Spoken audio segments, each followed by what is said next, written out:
Saudari-saudaraku yang terkasih, berjumpa kembali bersama saya Inspirasiku di Antara.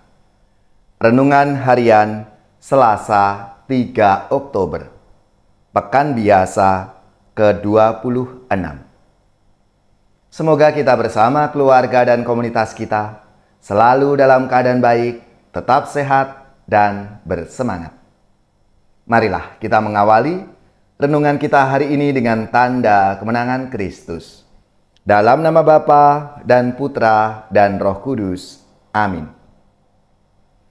Allah Bapa yang Maha Baik, Engkau senantiasa mendampingi kami melalui Yesus Kristus Putramu. Semoga hati dan budi kami semakin menaati bimbingan-Mu dan Kau arahkan kepada kedamaian sejati. Dengan pengantaraan Yesus Kristus Putramu Tuhan kami, yang bersama dengan Dikau dalam persatuan Roh Kudus, hidup dan berkuasa, Allah sepanjang segala masa. Amin. Dalam nama Bapa dan Putra dan Roh Kudus. Amin.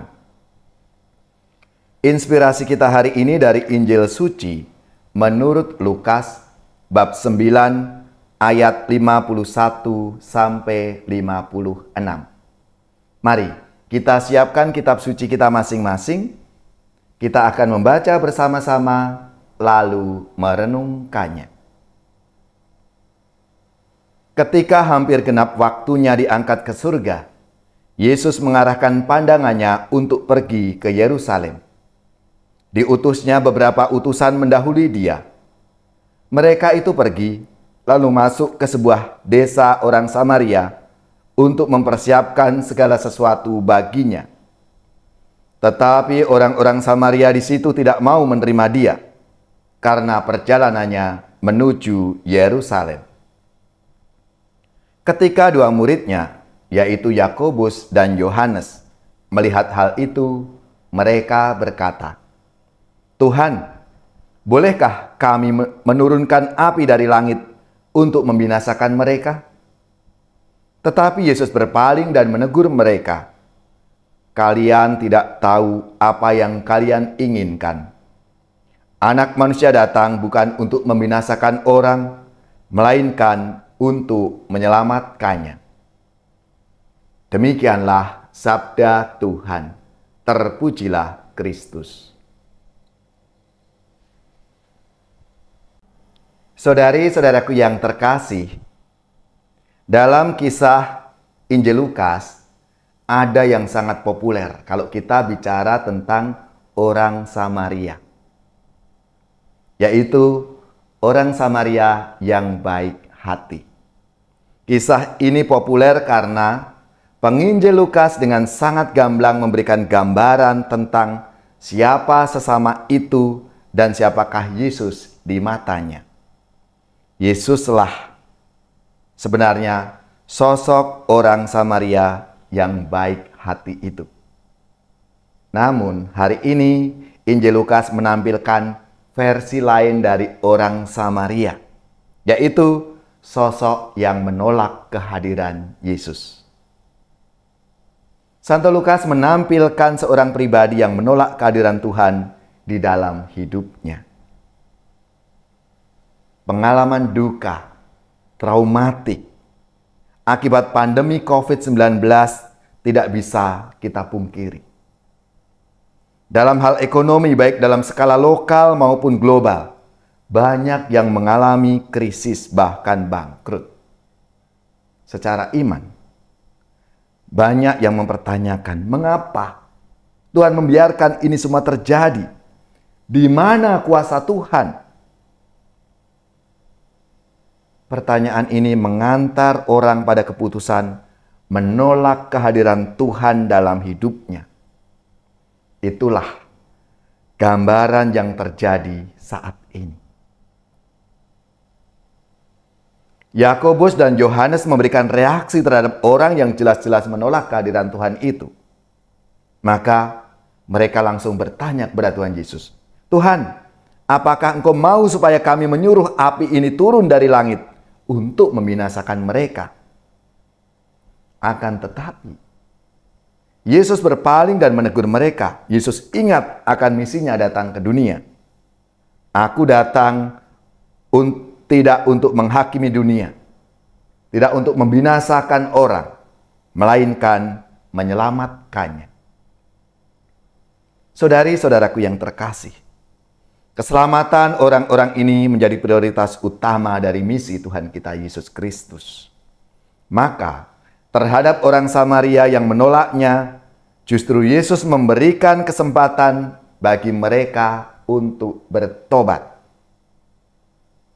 Maka dalam bacaan yang pertama kitab Zakaria, dengan tegas dikatakan di sana, carilah Tuhan, bertobatlah, itulah yang dikehendaki oleh Allah Bapa dan Yesus sendiri. Saudara-saudariku yang terkasih, marilah kita satukan hati kita, diri kita ini. Bahwa kita pun juga punya pengalaman-pengalaman dalam hidup kita yang mungkin tidak enak. Tapi kita percaya Tuhan akan memberikan yang terbaik untuk kita semua. Pengalaman-pengalaman kedukaan, pengalaman-pengalaman penderitaan menjadi kekuatan bagi kita. Bersama Tuhan Yesus, kita akan mampu melampaui, melewati pengalaman-pengalaman itu. Dan kita akan mengalami keselamatan. Ya Tuhan, berikanlah kami keberanian untuk bertobat dengan mencari Engkau. Dan singkirkanlah kecenderungan kami untuk mengubah dan menyalahkan orang lain.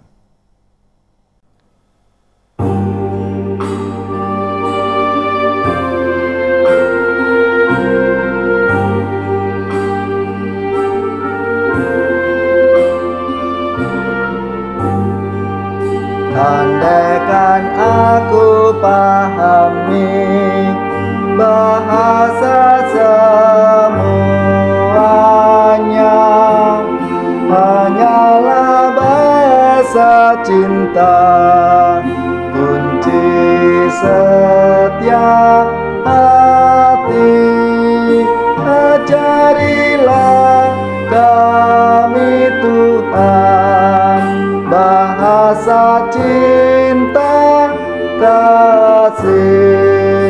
Andaikan aku lakukan yang luhur dan mulia, jika tanpa cinta kasih hampa dan tak berguna. Ajarilah kami Tuhan, bahasa cinta kasih. Andaikan aku dermakan segala harta milik, hanya cintaku yang mampu membahagiakan orang. Ajarilah kami Tuhan, bahasa cinta kasih.